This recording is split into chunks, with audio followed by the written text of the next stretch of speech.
The boy arrived at the audition hall much earlier than most people. He stood outside for a few moments, staring at the tall doors as if they might open by themselves.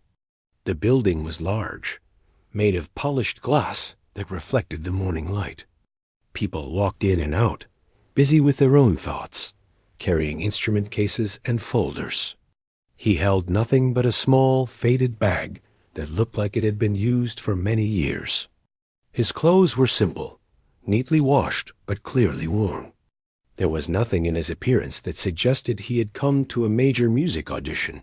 He hesitated, took a deep breath, and walked inside. The floor under his feet was shiny and smooth, and every sound echoed.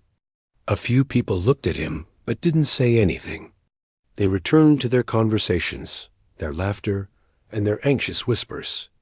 He moved quietly toward the registration table, where a woman sat with a clipboard. She glanced at him quickly, then down at the list. She didn't ask him any questions at first. Her eyes moved to his empty hands, then to his bag. "Are you here for the audition?" She finally asked. He nodded. "For which category?" "Piano," he said softly. She paused for a second. It wasn't rude, but it was clear she was surprised. "All right," she said, marking his name. "Have a seat in the waiting area. They'll call you when it's your turn." He thanked her politely and walked toward the chairs arranged along the wall. People were warming up their voices, practicing violin pieces, checking their music sheets, or whispering nervously to their family members. He sat quietly at the end of the row, placed his hands on his lap, and kept looking around the hall as if trying to understand this new world. On the other side of the room stood the director of the audition. He was a tall man with tidy hair and expensive clothing. He walked through the hall with authority, greeting a few judges, adjusting his suit, and giving instructions to staff members. The director had been part of the local music scene for many years. Everyone respected him, even feared him a little. His opinions could make or break someone's future. When his eyes landed on the boy sitting quietly alone, he raised an eyebrow. He didn't recognize him from any local music school. Most contestants were students from known academies, children of teachers, or kids who had been preparing for years under trained professionals. This boy, he thought, looked nothing like that. He leaned toward one of the staff members. "Who's the kid at the end?" He whispered. "That one?" "He signed up for piano," she replied, flipping through her notes. "He came alone. No guardian. No teacher." The director let out a small laugh, not trying too hard to hide it. "For piano?" he said, as if it were the funniest thing he heard all morning. "If he plays the piano today, I'll bow right here in this hall."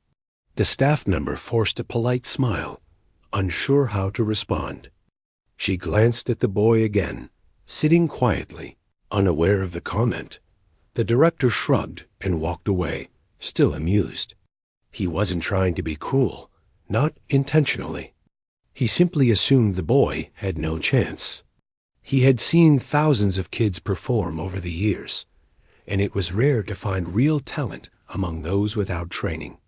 To him, the boy looked like someone who walked in by mistake, or someone who didn't understand how serious this audition was. But the boy wasn't clueless.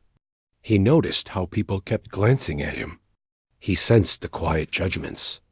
He didn't blame anyone for it. He was used to being underestimated. For most of his life, he had watched others play on real pianos while he practiced on an old keyboard someone had once thrown away. It clicked when it wanted to, froze when it wanted to, and half the keys were uneven. But it was the only thing he had, and he loved it more than anything. As he waited, he gently tapped his fingers on his knees, not playing any real tune, just feeling the rhythm inside him. He wasn't nervous, at least not in the loud, shaky way many contestants were. His nervousness was quiet, hidden somewhere deep, mixed with hope. A group of kids sat nearby whispering among themselves. One of them looked at the boy's bag and said, "Maybe he came to watch, not to audition." Another chuckled softly. They weren't trying to hurt him. They simply didn't expect him to be a competitor. The boy kept to himself, focusing on his breathing. A voice suddenly echoed through the hall. "Participants, please gather near the stage area. We will begin soon." He stood up with everyone else. Some parents began adjusting their children's clothes. Teachers gave last-minute advice. Volunteers guided contestants into lines. He simply joined the group, following the flow of people toward the backstage entrance. Backstage, the atmosphere felt different. Instruments were lined up. Some kids were rehearsing quietly. Others were pacing. The lights were bright, and the stage crew moved around quickly. The boy stood in a corner, watching everything calmly. A staff member walked by and paused next to him. She looked him up and down. "Do you need help finding your teacher or parent?" she asked kindly. He shook his head. "I came alone." "Oh, well, just make sure you stay with your group. When we call your name, walk to the stage entrance." He smiled a little. "I will." The director came backstage to speak with the judges. He didn't notice the boy at first, but when he turned and saw him standing quietly, he gave a slight smirk. "Let's see how this goes," he muttered under his breath. Soon the lights on stage dimmed, and the first contestant was called. The boy listened carefully as each performer played. Some were very good, with perfect posture, polished technique, and expensive training behind them. The judges took notes, whispered to each other, and nodded occasionally. Every performance made the air feel heavier, not because he doubted himself, but because he knew he was different from all of them. They had teachers, academies, and years of preparation. He had passion, instinct, and a quiet dream dot at one point. A group of older boys walked past him, and one of them joked, "Do you even know how to read sheet music?" They didn't wait for an answer. They were too busy laughing at their own joke. He didn't react. He simply looked at his hands for a second, then folded them behind his back. Someone else sat near him, tuning a violin. "You okay?" the person asked casually. He nodded again. "Yes. You seem quiet. I'm just thinking." The person smiled. That's normal before performing. He didn't explain that it wasn't nerves, but something deeper. Something about wanting to prove to himself that he belonged here. He believed music could come from anywhere, even from someone who learned on a broken keyboard. But believing did not always make the world believe too. He looked toward the stage from backstage. The soft glow of light, the audience silently waiting, the judges watching with trained eyes, everything felt like a huge wall he had to climb. But he didn't allow the pressure to swallow him. When his name was finally called for lineup, he took a slow breath and stepped into place. A few people around him looked surprised. Some whispered again. The director crossed his arms, ready to be entertained, just not by the music, but by what he assumed would be failure. The boy didn't look at him. He didn't look at anyone in particular. He kept his gaze straight ahead. A staff member adjusted the microphone on stage for the next performer. "Just wait here," she said to the group. "When it's your turn, I'll signal you." As he waited, he looked at the grand piano on stage. It was polished, shining beautifully under the lights. It looked nothing like the old, uneven keyboard he practiced on. He wondered how real keys would feel under his fingers. Would they respond the same way? Would he be able to control the sound the way he imagined? For a moment, he closed his eyes and pictured the nights he practiced quietly at home. Sometimes feeling the keys stick, sometimes hearing a note buzz, sometimes stopping because he didn't want neighbors to complain. Those nights had shaped him more than he realized. They had taught him patience, control, and creativity. When notes didn't play correctly, he found ways to adjust. When keys stuck, he learned to time his touch differently. The broken instrument had trained him to survive challenges. But this piano, this beautiful, glowing grand piano, felt like a chance to breathe freely for the first time. The director walked by again and said loudly to another judge, "If that boy actually manages to play something, I'll bow in front of everyone." Some people laughed. It wasn't loud or mean, but it echoed enough for the boy to hear. He didn't let the words enter his heart. He simply stood there and waited for his chance. And even though he hadn't touched the piano yet, something in the room felt like it was slowly shifting, as if the story that everyone expected wasn't the one. That was going to happen. He took another deep breath. His turn was coming, and the hall was about to learn that talent doesn't always wear the clothes people expect. Backstage grew louder as more contestants finished their performances and returned with mixed emotions. Some came back smiling proudly, while others looked disappointed or tried to hide their shaking hands. The boy watched everything quietly, observing how each person held their own story. It made him wonder if anyone there had struggled the way he had. Most of them seemed to come from stable homes, walking in with large music folders and confident teachers guiding them. He sat on a small bench placed near the curtain. The fabric was thick and dusty, carrying the smell of old wood and stage lights. As he waited, his thoughts drifted to the past, as if someone had gently opened a door inside his mind. There was a time, not very long ago, when music wasn't even a part of his life. His family lived in a small apartment at the edge of the town. The building was old, the walls thin enough that sounds traveled easily. At night, he would often hear people arguing, children running up and down the hallway, and the hum of traffic outside. But one sound stood out from everything else: the soft, rich music played by an older neighbor who lived 2 floors above. The man would play the piano every evening.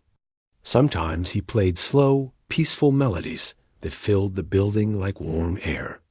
Other times, he played strong, emotional pieces that made the boy stop whatever he was doing and sit still, listening as if the music was speaking to him directly. He had never seen a real piano before. He only knew the sound. But those sounds stayed with him, even when everything else felt uncertain. One day, after hearing the same melody again and again, he climbed up the stairs and stood outside the neighbor's door. He felt silly doing it, but something pulled him. The music stopped suddenly, and the door opened. The older man looked surprised to see a young boy standing outside. "You like music?" he had asked gently. The boy nodded. "Come in, then. You can listen from here if you want." That moment changed everything for him. He had stepped into a small living room filled with books, plants, and a beautiful upright piano pushed against the wall. He had never seen anything like it. The keys were smooth, the wood polished, and the man's hands moved across them like they were telling a story. From then on, he visited after school whenever the man was free. The boy never asked for lessons, and the neighbor never formally offered any. But he slowly taught him things: how to sit, how to place fingers, how to breathe, how to listen before playing. The boy learned not through strict instruction, but by watching, feeling, and trying. He wasn't taught skill. He absorbed it, but life wasn't simple. The neighbor's health grew weaker over the years. He stopped playing some nights. Some days he looked tired and pale. Eventually, he had to move away to stay with relatives in another city, and the piano left with him. Before leaving, the man gave the boy a broken keyboard he had kept in his storage closet. "It's not perfect," he had said, "but music doesn't stop just because the instrument is old." The boy never forgot those words taught at home. He placed the keyboard on a wooden crate because he didn't even have a proper table for it.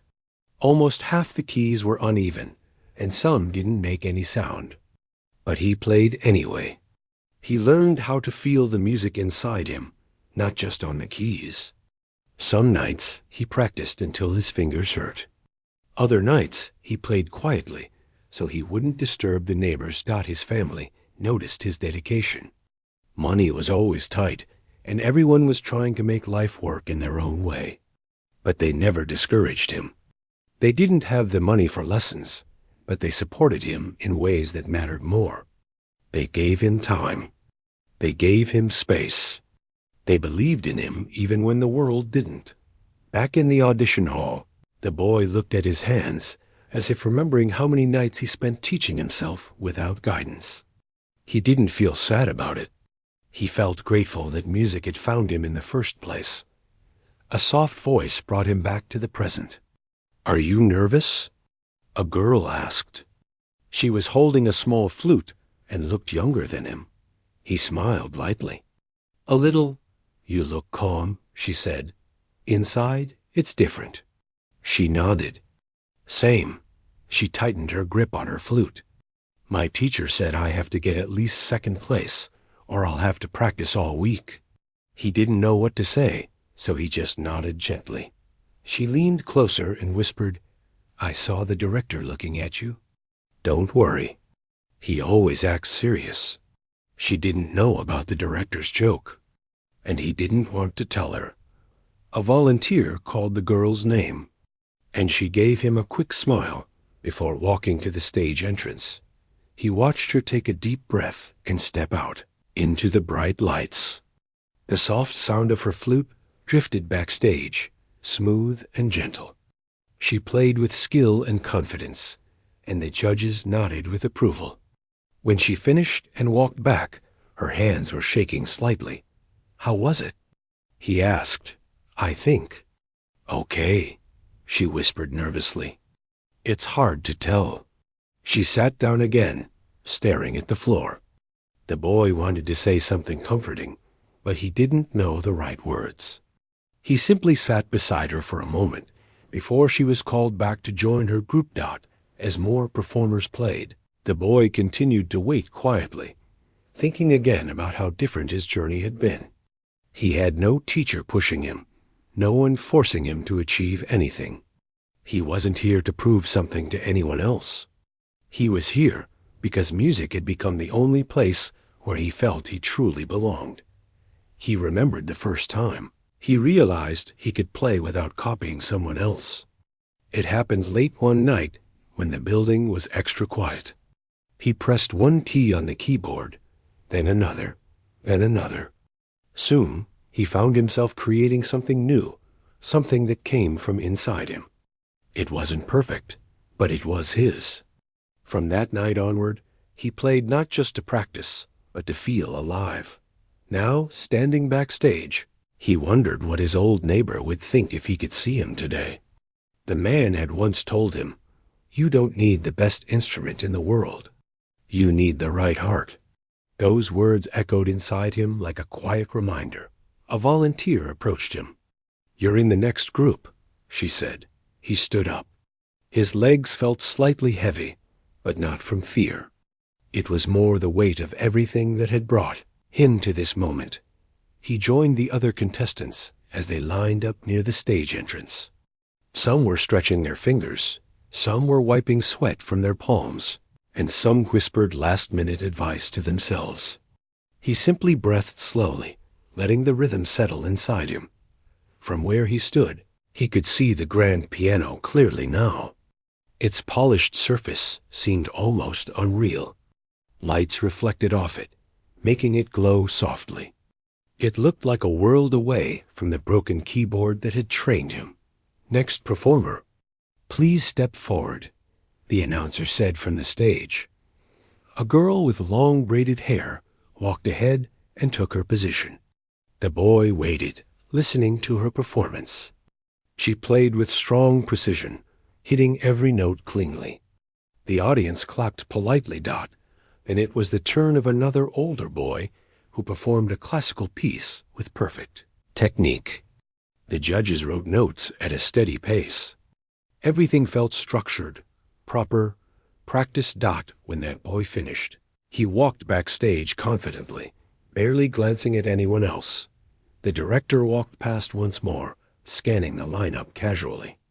His eyes landed on the boy again and lingered there, as though he was trying to guess why the kid looked so calm.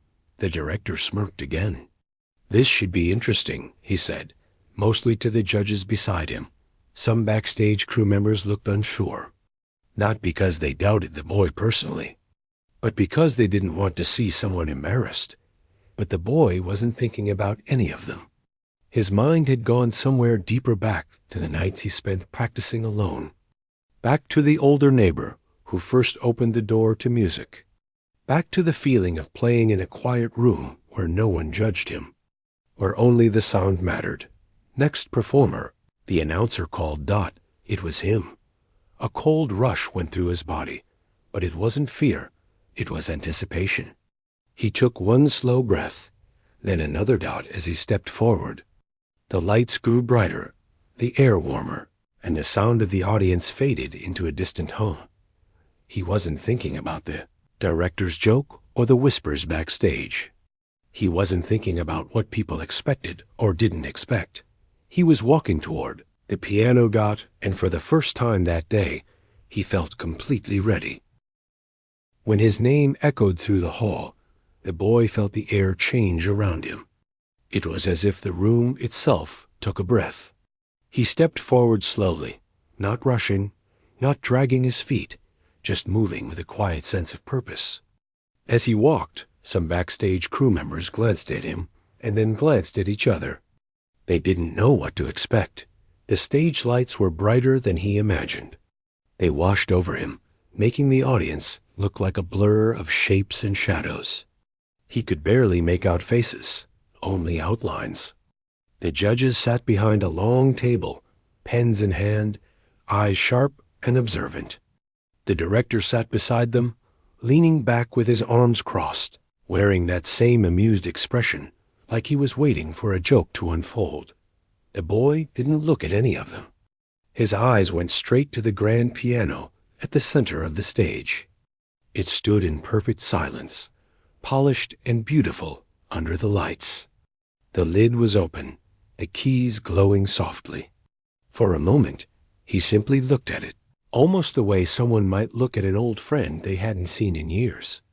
He took one long breath, stepped forward, and sat on the bench. The bench felt cold at first, then warmed under him. He adjusted his position, like he had seen the neighbor do countless times. He placed his feet flat on the ground and straightened his back. The hall grew even quieter. The audience leaned forward, probably expecting him to fumble or freeze. Even the judges held still, their pens paused above their papers. The boy rested his fingers gently on the keys, barely touching them.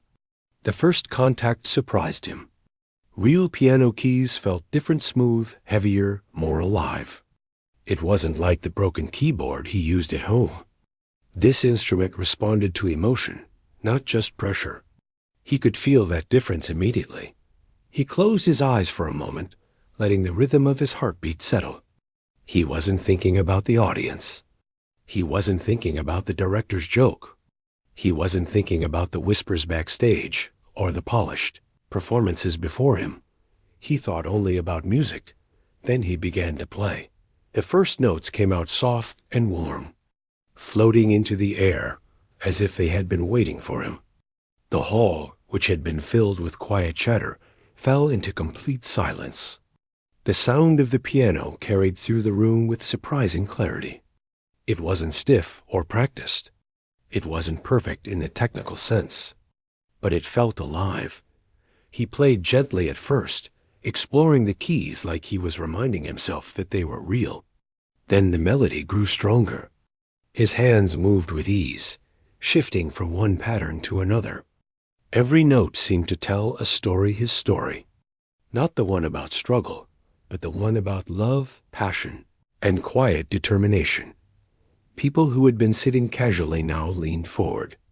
Their expressions slowly changed from expectation to surprise. The judges, who were used to polished pieces from trained students, began to look at each other. They weren't sure how someone so young and so unknown could play with such emotion. Backstage, a few contestants peeked from behind the curtain. Some whispered, some stared, some forgot to blink. The director, who had started the performance with a polite smirk, gradually straightened in his seat. His eyebrows raised, and the expression on his face changed from amusement to confusion. He had heard thousands of performances throughout his career. He could recognize talent in the first 10 seconds. And what he heard now didn't fit the joke he had made earlier. The boy continued playing, not aware of anyone's reaction. His mind was somewhere else entirely. In his imagination, he was back in the small apartment, feeling the coolness of the night air while practicing on the old keyboard. He remembered how some keys would stick, forcing him to slow down, forcing him to adapt. That difficulty had taught him control, patience, and the skill to express emotion rather than just copy notes. His fingers moved faster now, not rushing, but flowing like water.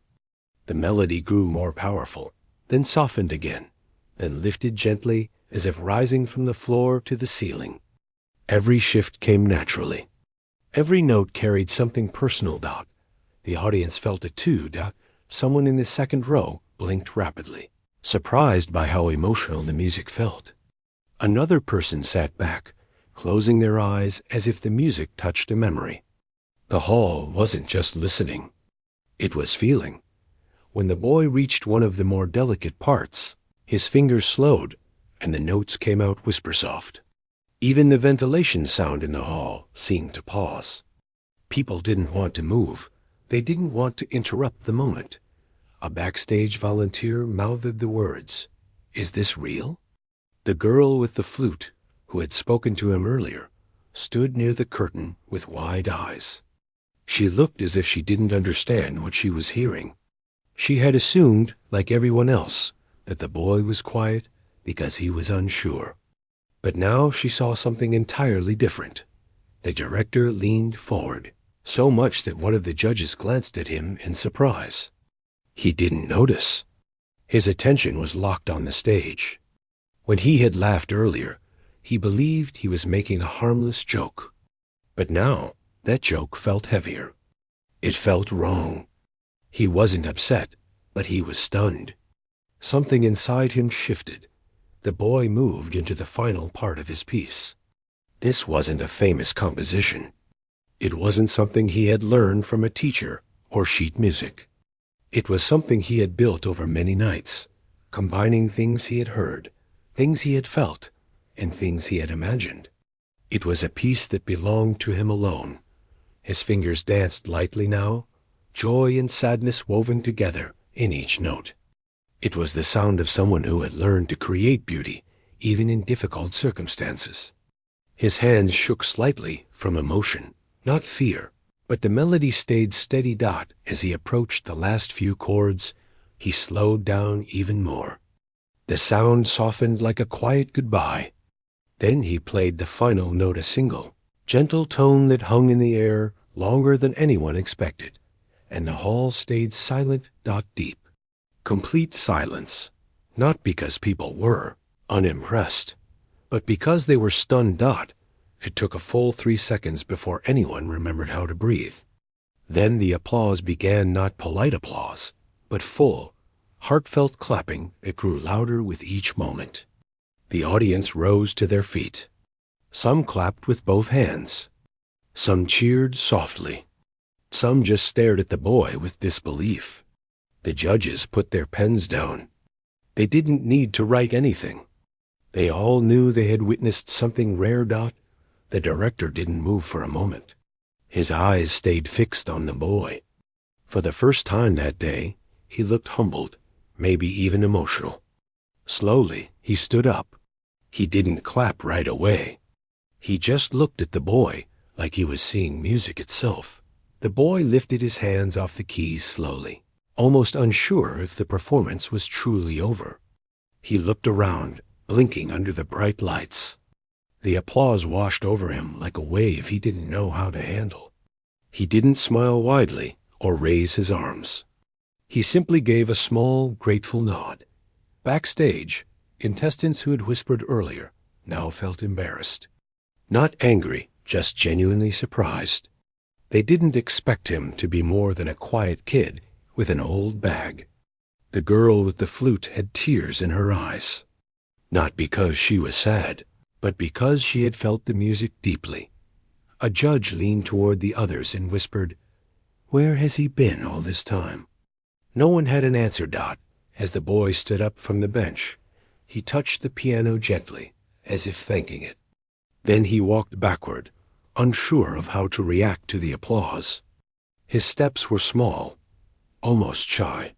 The director finally began to clap, slowly at first, then stronger, joining the standing ovation. He knew he had made a promise earlier. A bold, careless promise. And judging by the way the judges looked at him, everyone remembered what he said. "If he plays the piano, I'll bow right here." The boy didn't expect anything from him, but the audience did. The promise hung in the air. The boy walked toward the stage exit, still overwhelmed.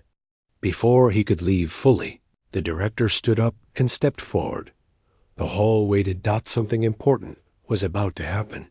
The boy paused, looking back slightly, unsure what the director was going to do.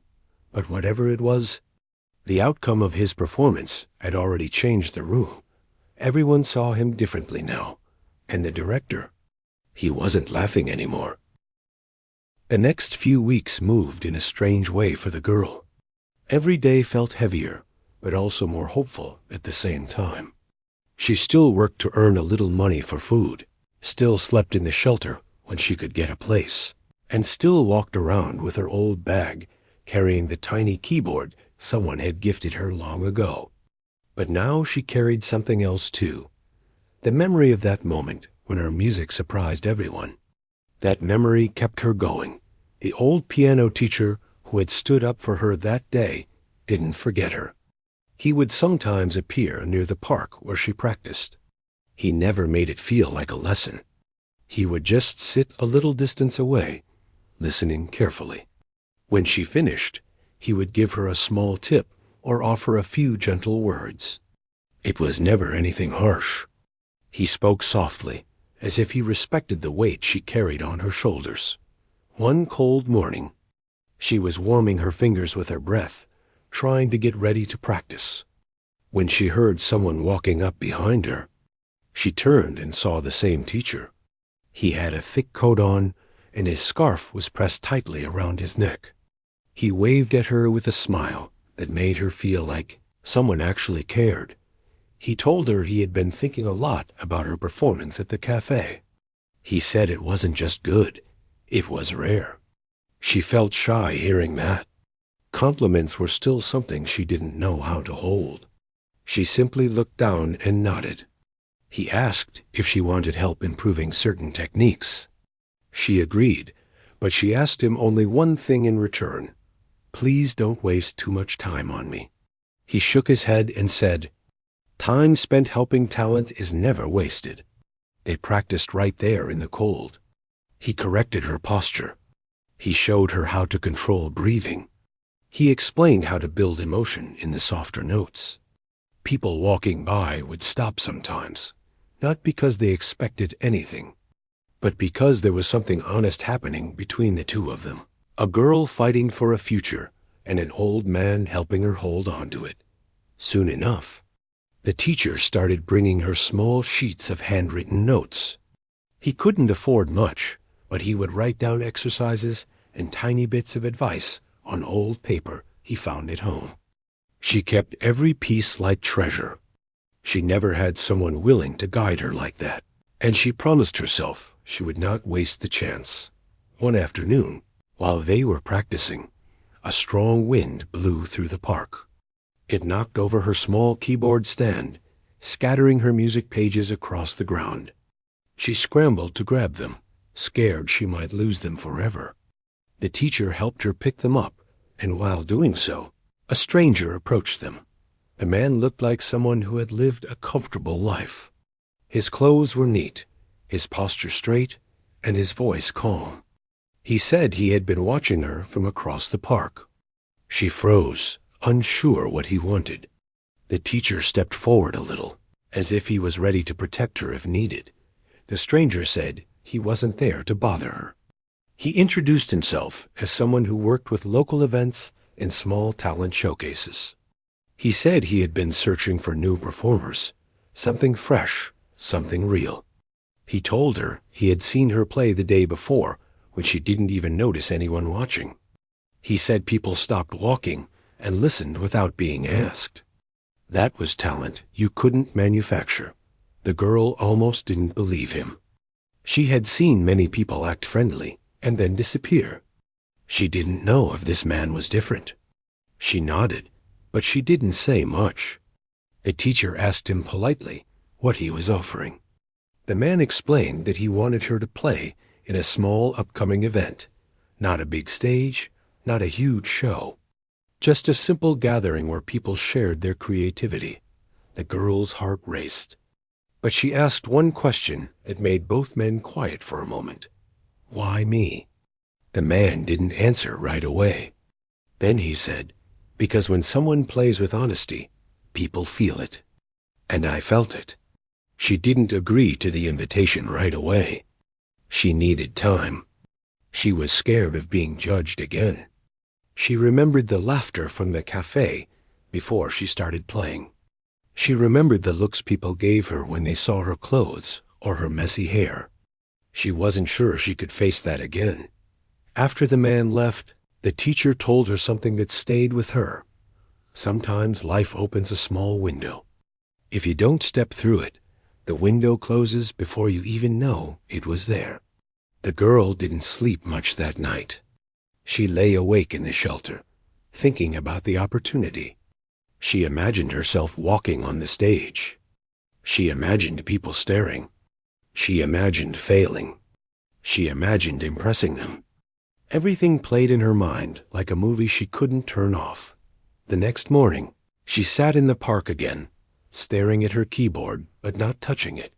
She just sat there quietly, thinking. The teacher came later and asked her if she had made a decision. She took a deep breath and said she would try. His eyes softened, and he nodded as if he already knew she would choose courage. The following days were intense. She practiced until her fingers grew stiff. She didn't have a proper place to rehearse, so she played wherever she could, near the shelter, behind buildings, by the riverbank. Sometimes people ignored her. Sometimes they stared. Sometimes they dropped coins.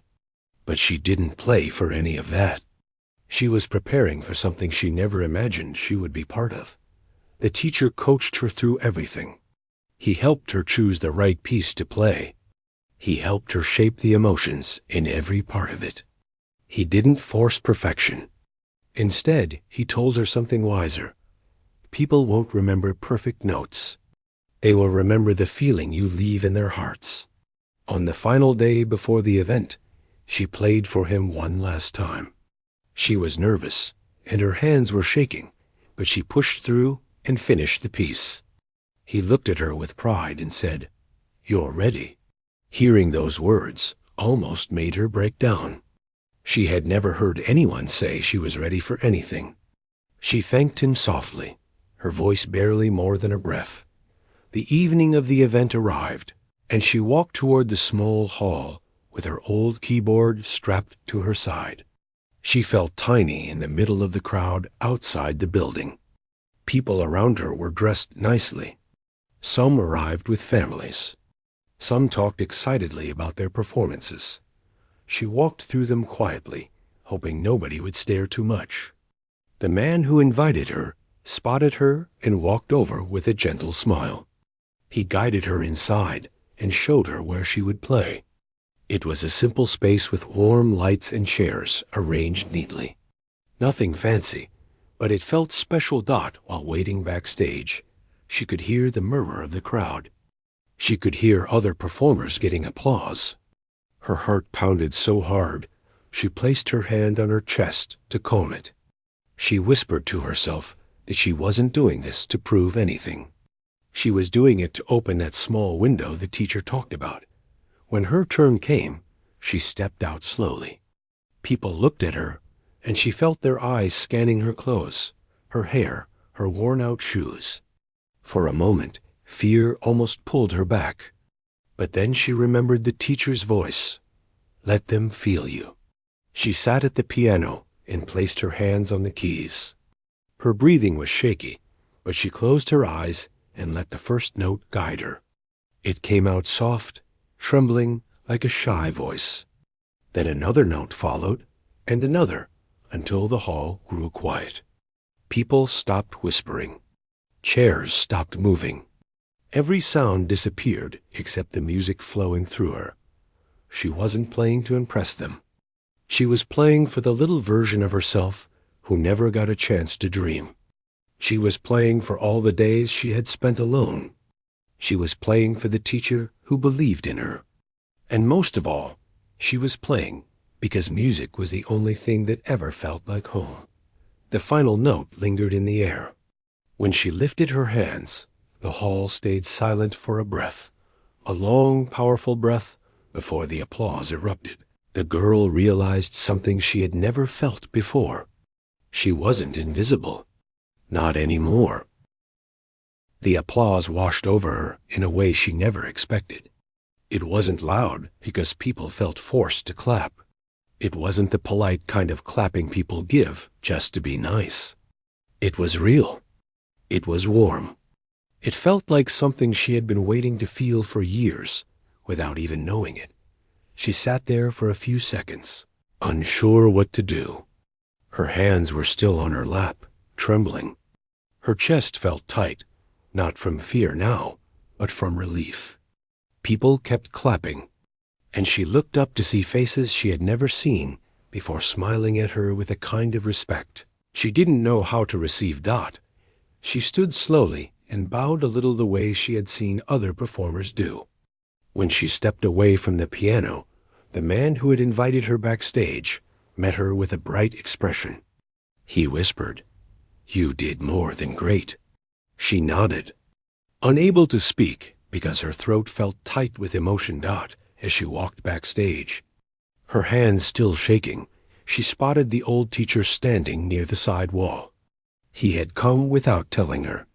He must have slipped in quietly during her performance. His eyes were a little watery, and he smiled the way someone smiles when their heart is full. She walked straight toward him and didn't even try to hide her emotions. She hugged him, something she never had the courage to do before. He gently patted her back and said, "I told you they would feel it."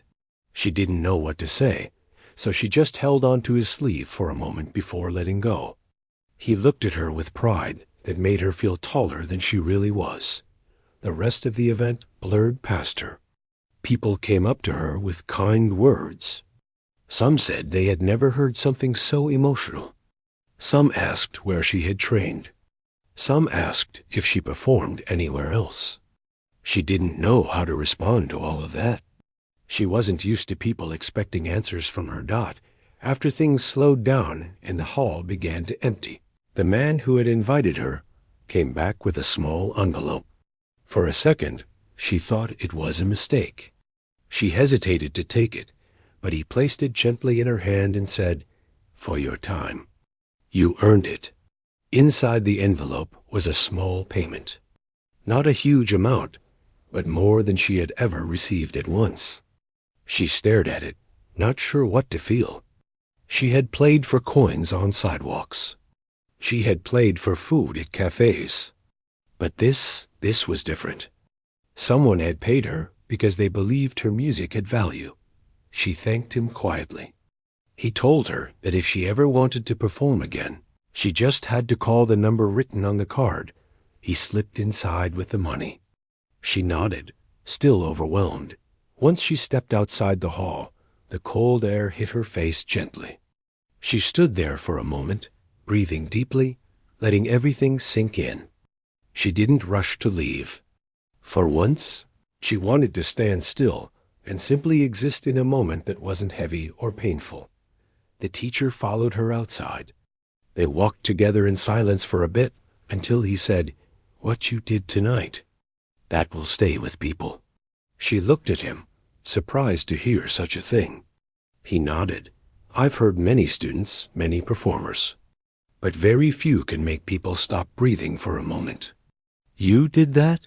She felt a strange warmth in her chest. Not pride. Not exactly happiness. Something deeper, like finally being seen. They reached the corner of the street where they usually parted. She didn't want the night to end, but she didn't say that. He looked at her once more and said, "No matter where life takes you next, remember this night." She nodded slowly. He waved and walked away. She watched him go until he turned the corner. Then she made her way toward the shelter. Her steps felt lighter than usual, though the streets were still the same.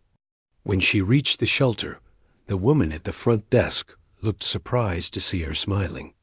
It wasn't something she did often. She lay down on her bed that night, clutching the envelope under her pillow. Sleep didn't come quickly. Her mind was still full, not with fear this time, but with hope. She imagined maybe being able to afford better clothes someday.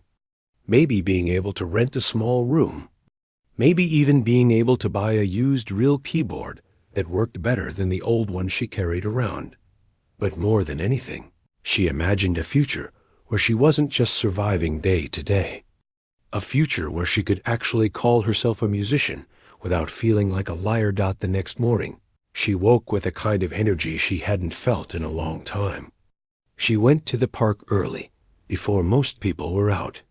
She set her keyboard down and played softly, letting her fingers move freely. The air was fresh, the sun rising slowly behind the buildings. She didn't play to practice or to impress anyone. She played because she finally loved the way her music felt again. After a while, a few people stopped to listen. They weren't a crowd, just random passers-by who paused because something made them stop. She didn't expect money, but some still dropped coins near her case. She smiled shyly and nodded to thank them. Later that week, something unexpected happened. A reporter from a local community newsletter reached out to her. Someone who had attended the event talked about her performance. The reporter wanted to share her story, not to expose her struggles, but to highlight her courage and talent. She wasn't sure at first, but the teacher encouraged her. He said her story could give strength to others who felt unseen. The interview was simple. She spoke honestly about her journey, her love for music, and the kindness that kept her going. She didn't talk about every hardship, only the parts that shaped her. The reporter wrote the story beautifully. When it came out, people in the community began to recognize her. Suddenly, she wasn't just a girl playing in the park.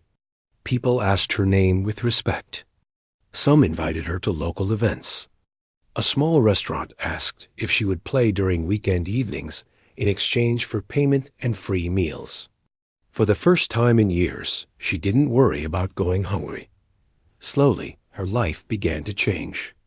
Not overnight, not dramatically, but in steady little steps. Each small opportunity led to another. The teacher continued guiding her, though he made sure she learned to stand on her own too. One day, she finally saved enough money to buy a second-hand keyboard that had a full set of keys. It wasn't new, but to her, it felt like a treasure. She took it to the park, smiling like a child with a new toy, and played until sunset. People passing by could feel her joy in every note. Months later, the same event organizer from before invited her again, this time for a slightly larger stage. She accepted without hesitation. When she performed, she felt calm, confident, and grateful. The applause still amazed her, but now it didn't overwhelm her. She knew she had earned it. Over time, the city slowly came to know her as the girl who played with heart. She never tried to become famous. She never chased attention. She simply kept playing, kept growing, kept sharing something honest with anyone who cared to listen. Her life didn't become perfect. She still had challenges, still had days when things felt heavy. But she was no longer fighting completely alone. She had her music, her supporters, her teacher, and a slowly growing circle of people who believed in her. One evening, after a small community performance, she walked home through the same streets where she had once begged for coins just to eat. The air was cool, and the city lights glowed softly. She paused on a bridge overlooking the river. She placed her hand on the rail and listened to the distant sounds of traffic, laughter, and life. She thought about the girl she used to be, scared, tired, ignored. Then she thought about who she was now. Not someone rich, not someone famous, but someone strong. Someone who turned pain into music. Someone who discovered her worth through the smallest act of kindness. Someone listening. She took a deep breath and whispered softly, "I made it this far." And she knew she wasn't done yet. She walked forward, carrying her keyboard and her dreams with her, ready for whatever the next note of her life would be.